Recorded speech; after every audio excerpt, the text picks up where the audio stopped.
जी जी बिरजू महाराज को 1 साल अब मुकम्मल हो जाएंगे हमसे जुदा हुए हुए। जी तो कोई ख़ास बात अगर आप उनकी जो आपके दिल के करीब हो हमें बयान करें तो।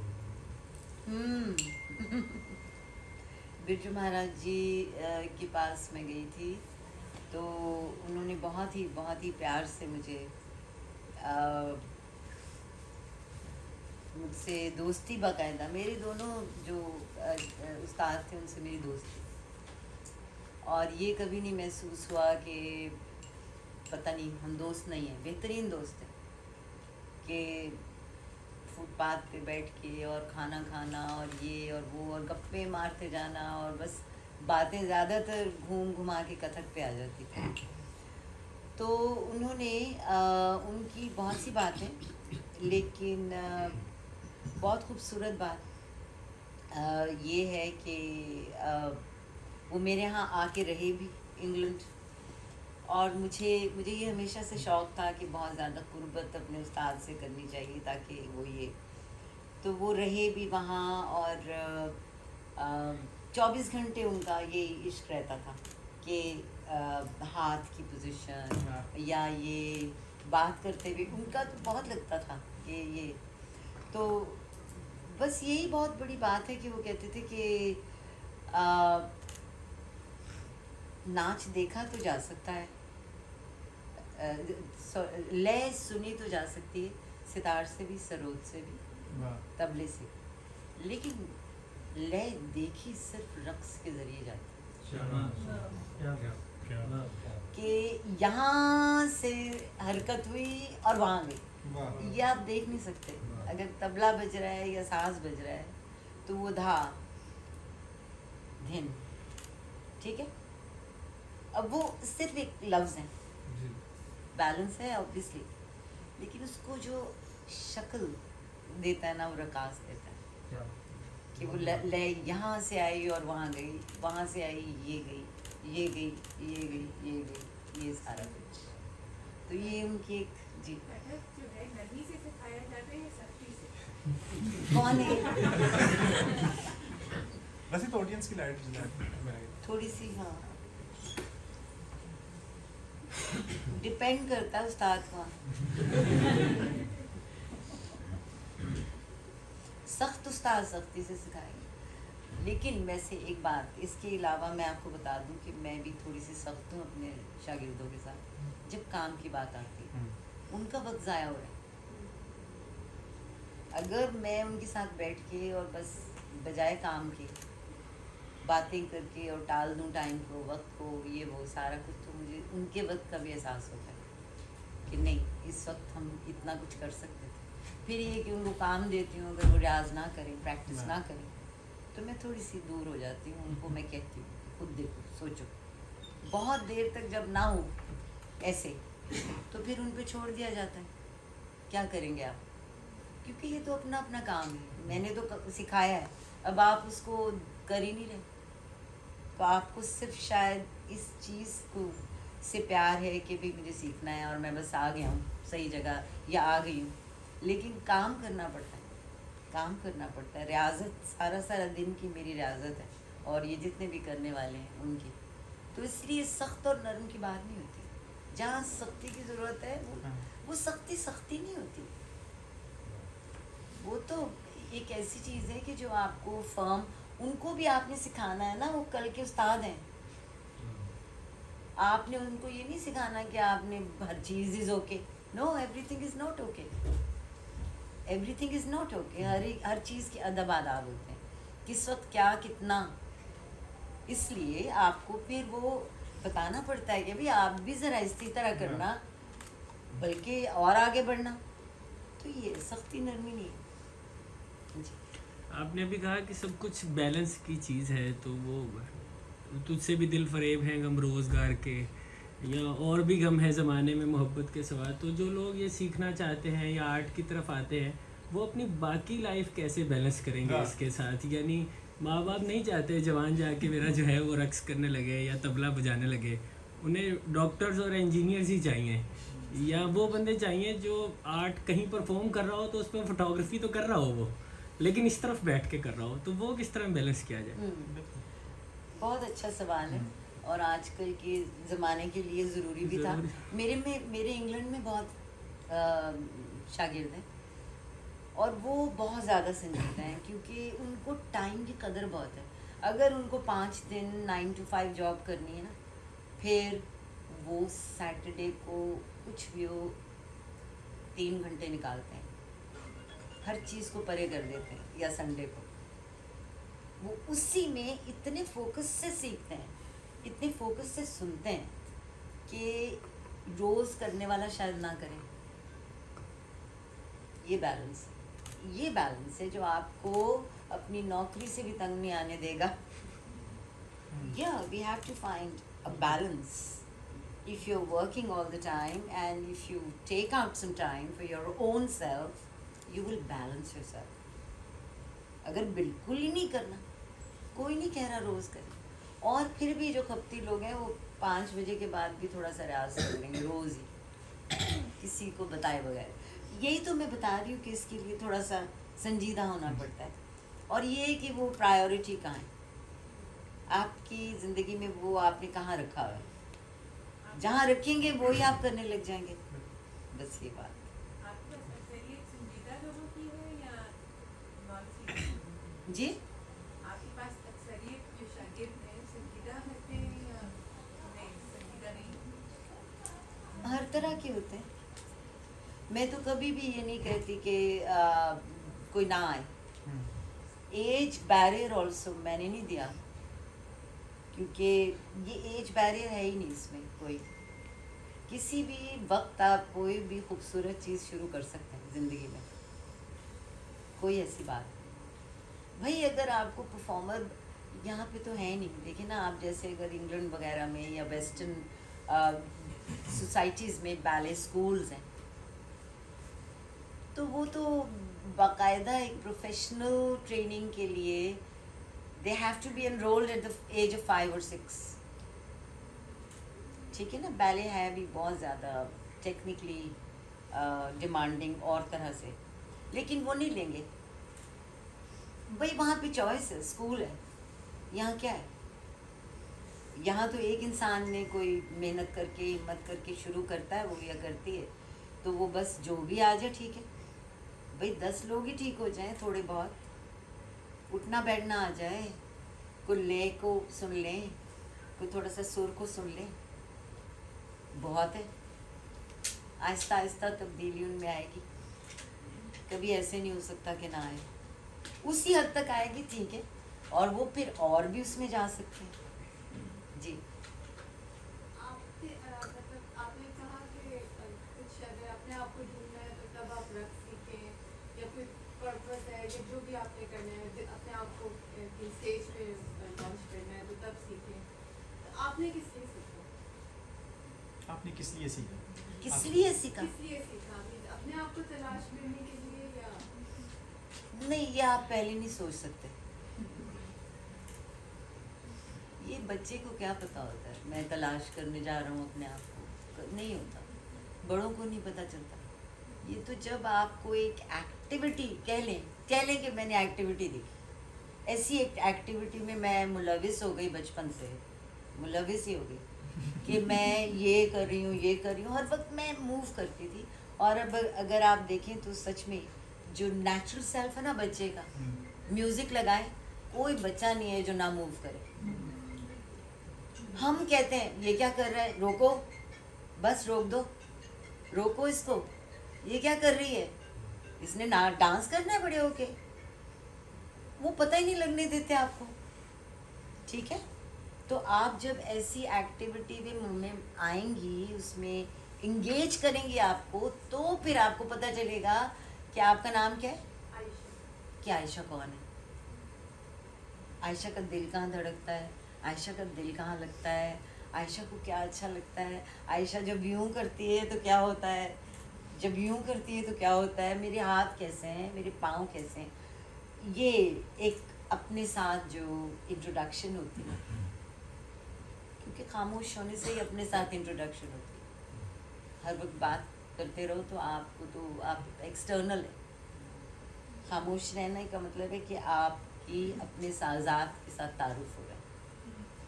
Ma'am, how do you introduce Kathak into the Sufi tradition? क्योंकि हमारे पास तस्वीर में जो सूफी ट्रेडिशन है उसके अंदर रक्स का या जिस तरह से धमाल है जी जी। उसकी बड़ी इम्पोर्टेंस है। तो आप कथक को किस तरह से लेके आती है सूफी ट्रेडिशन? अच्छा, मैं आपको बता दूं, सारे आर्ट्स सूफी हैं। क्या जो भी आर्ट है वो सूफी है।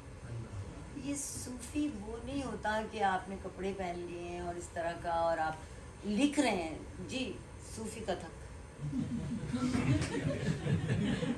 ये मैंने देखा, ये है एक साहिबा इंडिया में, और वो वाकई वो लिखती हैं सूफी कथक। मैं हैरान हो गई पढ़ के। मैंने कहा है ये तो सरनेम लग रहा है कि कि भाई सूफी कथक। तो मैंने सोचा कि अच्छा, और फिर मैंने सुना कि उन्होंने किसी पे केस भी कर दिया, किसी और ने सूफी किया ना कथक।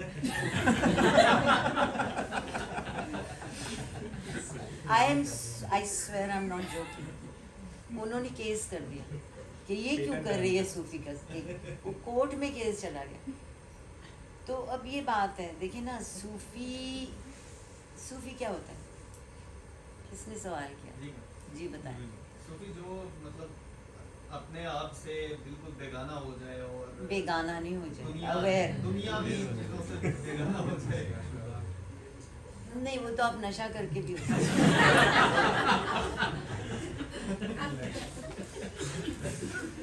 ये नशा है, ये भी नशा है, लेकिन ये अवेयर रहने का नशा है। क्या बात।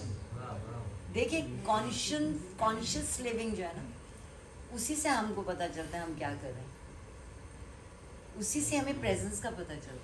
कॉन्शियस लिविंग, तो कॉन्शियस लिविंग सूफी का तो बहुत कॉन्शियस लेवल हाई होता है, बहुत। लेकिन उसमें एक जो चीज़ होती है, to merge into the cosmos. धरती हर वक्त घूम रही है, हमारे सारे चक्रों के कॉन्सेप्ट, और जब आंख बंद होती है हमारी तो अंदर की आंख खुलती है। मैं अपनी बात नहीं कर रही, मैं बात कर रही हूँ कि ये जनरली आप देखेंगे कि जो एक मेराज पे पहुँचे हुए लोग हैं अपने आर्ट्स में, उनकी आंखें ही और होती हैं, उनकी शक्ल ही और होती है, उनकी स्किन ही और होती है, बिकॉज उनका कनेक्शन बन जाता है, उनका जो 7th चक्र है वो खुल जाता है। अब 7th चक्र क्या है, बड़ी लंबी बात है। ठीक है जी।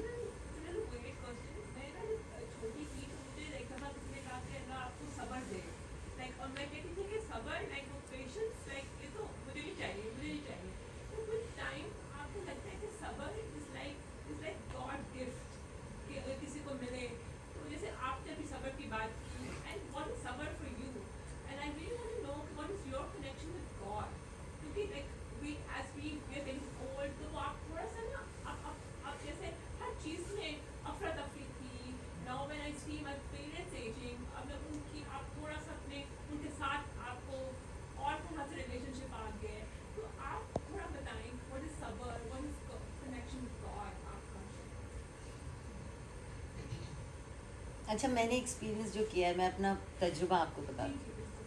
देखिए, एक तो ये है कि ऑब्वियसली हमारी जहाँ भी बच्चा पैदा होता है वहाँ की रीत रिवायत को फॉलो करने लग जाता है। उसकी ना चॉइस होती है ना कुछ। मुझे तो नहीं पता था कौन से घराने में मुझे पैदा होना है, मेरे माँ बाप कौन होंगे ये तो नहीं आप चुन सकते। तो आप जब किसी भी जगह हो, चाहे वो नमाज़ पढ़ रहे हैं, हम नमाज़ पढ़ने लग जाते हैं, वो पूजा करते हैं, आप पूजा करने लग जाते हैं। इसमें कौन सी मतलब, ये तो अल्लाह की तरफ से ही है ना सब कुछ, कि फ़लाँ इंसान वहाँ पर पैदा होगा, उसके रस्म व रिवाज वहाँ के बन जाएंगे। वो कैसे काफिर हो गया? उसकी तो चॉइस ही नहीं। वो और बहस है, sorry I won't go into that. लेकिन मेरा तजुर्बा ये है कि जब मैं रक्स में नथिंगनेस में गई हूँ ना, तो वहाँ मुझे खुदा मिला। There's nothing, एक खला का हिस्सा है जिसमें नथिंगनेस रहती है, वहाँ खुदा है। क्योंकि हम हमेशा रिलेट करते हैं खुदा को पजामा पहना हुआ, कोई आसमान पे डंडा लेके बैठा हुआ, ऐसी बात नहीं है। वो नथिंगनेस है, वहाँ कुछ नहीं है, सारा कुछ वो जो आप कुछ भी कह लें उसको, you may call it black hole, but I have experienced that. Every time I raise my hand, I go there. That's where God lives. Because खुदा ने अपनी शक्ल में इंसान को बनाया, तो उसको छोटा मत करें। अब बस हम एक दो क्वेश्चंस हाँ, लेंगे, दो आपका और आपके, आपका, जी। ये काफ़ी देर से पूछ रहे थे, इनका जी, क्वेश्चन जी, लेते हैं और जी, फिर जी। मैम का लेते आपने एक बड़ी खूबसूरत बात फरमाई कि रक्स आज़ादी की अलामत है, और फिर वो नागवार वाक़या भी आपको कभी रक्स पे पाबंदी लगा दी गई और आपको मुल्क छोड़ना पड़ा। तो इसका मेरा सवाल ये है कि वो एक शेर भी है कि कैसे मुमकिन है कि हालात की गुत्थी सुलझे, अहले दानिश ने बड़ी सोच के उलझाई है। हाँ, तो वाह, वाह। क्या ये जो मेरे रक्स करने से सोसाइटी के एस्टेब्लिश्ड वे को क्या नुकसान पहुंचता है? क्या ये महज एक हादसा है, या ये वाक़यातन अहले दानिश ने बड़ी सोच के उलझाई है? और अगर ये हालात की गुत्थी सुलझती है, अगर इंसान को ये आज़ादी मुयस्सर आती है शेर गोई से, रक्स से, मौसीकी से, एक हम आज़ाद इंसान को जन्म देते हैं, तो वो अहले दानिश की फिक्र को किस तरह नुकसान पहुंचा सकता है? इस पर मैं चाहता हूँ आपकी सोच सुझाएं। हैं। बस एक मैं कहूँगा कि अहले दानिश जिस एहतियात से आपने इस्तेमाल किया है, दाद देना चाहूँगा, आपने सेफ्टी की मेजर्स पूरे लेते हुए सवाल की। मेरा ख्याल है ये तो सवाल अहले दानिश से बनता है। बात ये ना, इस्टेब्लिशमेंट क्या, हालांकि वो भी नहीं, अपनी औरत को जो नहीं देख सकता उस रूप में, वो दूसरी औरत को कुछ और ही समझेगा। माशरा बहुत ज़्यादा कैद है, औरत का रोल, मर्द का रोल बहुत अरसे से। मैंने सुना है बच्चे छोटे को कहते हुए अपनी माँ को, अच्छे खासे पढ़े लिखे घराने में, कि उसको जब ये पता चला कि मैं अपने बाप के साथ बैठा हूँ, तो उसने देखा कि माँ को तो किचन में होना चाहिए था। उसने कहा why are you not in the kitchen? तो ऐसा माशरा है। कितनी खुशी होती है ना, एक दो कपल आपको मिल जाते हैं पूरे लाहौर में जो दोस्त हैं, कितनी खुशी होती है। हर एक को होना चाहिए, क्यों नहीं है? अहले दानिश से पूछे। रक्स तो बहुत आगे की चीज़ है। मैं तो हमेशा कहती हूँ कि सूदिंग नेशंस के ये सब आर्ट है, जो सुकून में होंगे तो वो रक्स की तरफ जाएंगे। ठीक है। जुएन लाई से किसी ने पूछा, बहुत मेरे वालिद ने मुझे बताया था कि जी, उसने कहा कि मुफलिस वो कौम है जिसका फनकार मुफलिस। आप फन को ख़त्म कर दें ज़िंदगी से, क्या रह जाता है बताएं? मशीनें। जी एक और था सवाल आपकी। आखिरी सवाल सवाल था कि मैम नाहीद अगर रकासा ना आप ही कर होती दीजिए। क्या होता? अहले दानिश से पूछे।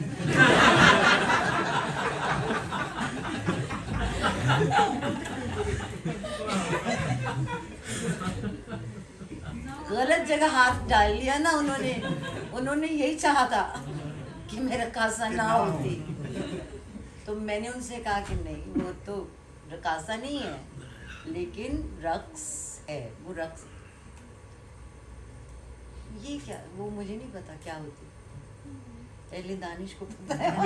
उन्होंने क्या कोशिश की थी कि आप ये, क्योंकि बल्कि मैंने ये सुना कि मैम को ये तक कहा गया कि आप दुनिया में भी कहीं और रक्स नहीं कर सकते। जी लिखवाया था कि पाकिस्तान में नहीं, आप पाकिस्तान के बाहर भी हमारी इजाज़त के बगैर रक्स मैं नहीं कर एग्जैक्टली बता देती हूँ। फॉर्म के ऊपर साइन मैंने किया था, उस पर लिखा था कि you will not dance anywhere in the world unless the government of Pakistan wants you to. हमारे महबूब ज़िया साहब उनको के- पता है क्या बुरा लगा? नहीं, ये सब ही, सब के ये सब है। सारे महबूब उनको हैं। बुरा ही लगा, ये मुजरा क्यों नहीं करती? बिल्कुल। उनको किसी ऐसी डिसेंट संजीदा चीज़ से they can not relate. They can not relate है, ऐसा भी रक्स होता है, ये क्या है, ये तो नहीं है, ये तो हम नोट भी नहीं निकाल सक रहे। हम तो लेके आए हुए थे, मतलब अल्लाह ना करे, लेकिन you know what I am saying, in their minds वो तो बीवियों के अलावा वो महफिलें होती हैं, वो है रकास यहाँ का। मुझे बैन किया तो फिर पैदा कौन हुआ? बराबर। तो जन्म दिया उस बंदिश ने, that is what they wanted. So fine, बेचारी उनके बारे में मैं खुदा न करे, नहीं रियली पर्सनल बात नहीं कर रही मैं, रक्स की इसको जरा काट दीजिएगा प्लीज। और नहीं, वो नाम नहीं लेना चाहती थी। इस तरह का भोंडी एक चीज मतलब शुरू हुई, जो भी मतलब एंटरटेनमेंट ऑफ लो लेवल। हाँ, लेकिन मैम हम इस बात पे आपके बहुत ममनून हैं कि आपने रेजिस्टेंस शो की और आपने जो है वो नहीं आप झुकी, तो हम आप हमारे दरमियान मौजूद हैं। और बहुत से नए लोग जो मैं देख रहा हूँ कि वो शायद वो चीज़ बिल्कुल ख़त्म हो जाती अगर आप झुक जाती। तो हम आपके इस मामले में इस बात पे तो हम आपके मशहूर और ममनून हैं कि आपने हमें रक्स से मुतारिफ़ करवाया, लेकिन ये है कि आप उस पर डटी रही, इस पे भी हम आपके बहुत शुक्रगुजार हैं।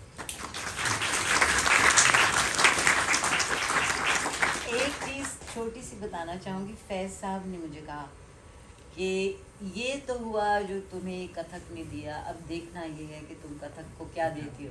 वाह वाह।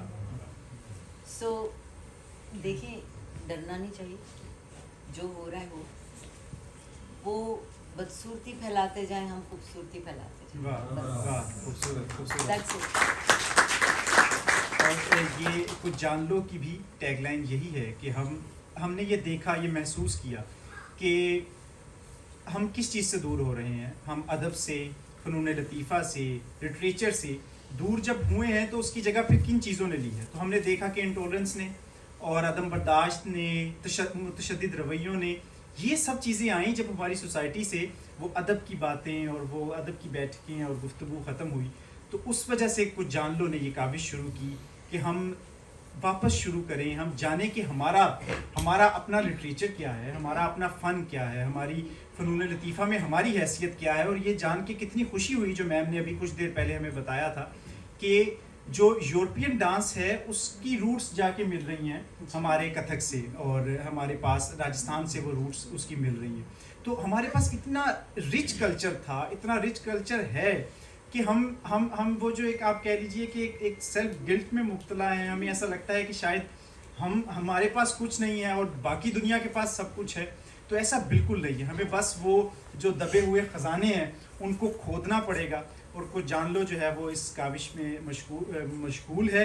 और हम बहुत शुक्रिया मैम आपका करते हैं कि आपने हमारे लिए इतना वक्त निकाला, आप सब लोगों ने इतना वक्त निकाला।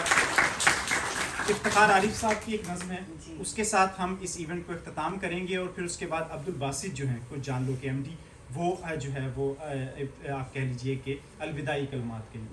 तो इफ्तिखार आरिफ साहब की नज़्म मैम इजाज़त हो तो उनकी गज़ल है, मयाने अरसाए मोतो हयात रक्स में है, मयाने अरसाए मोतो हयात रक्स में है, अकेला मैं नहीं कुल कायनात रक्स में। मज़ारे शम्स पे रूमी है हुज्जते आखिर, मज़ारे शम्स पे रूमी है हुज्जते आखिर, के जो जहाँ भी है मुर्शिद के साथ रक्स में है, कि जो जहाँ भी है मुर्शिद के साथ रक्स में है। सनाई हूँ कि वो अत्तार हूँ कि रूमी हूँ, हर एक मकाम पे खुश सिफात रक्स में है। मजाल है कोई जुम्बिश करे रज़ा के बगैर, मजाल है कोई जुम्बिश करे रज़ा के बगैर, जो रक्स में है इजाज़त के साथ रक्स में है, जो रक्स में है इजाज़त के साथ रक्स में है। वो कोनिया हो कि बगदाद हो कि सहवन हो, वो कोनिया हो कि बगदाद हो कि सहवन हो, ज़मीन अपने सितारों के साथ रक्स में। क्या बात। आप सबका बहुत शुक्रिया।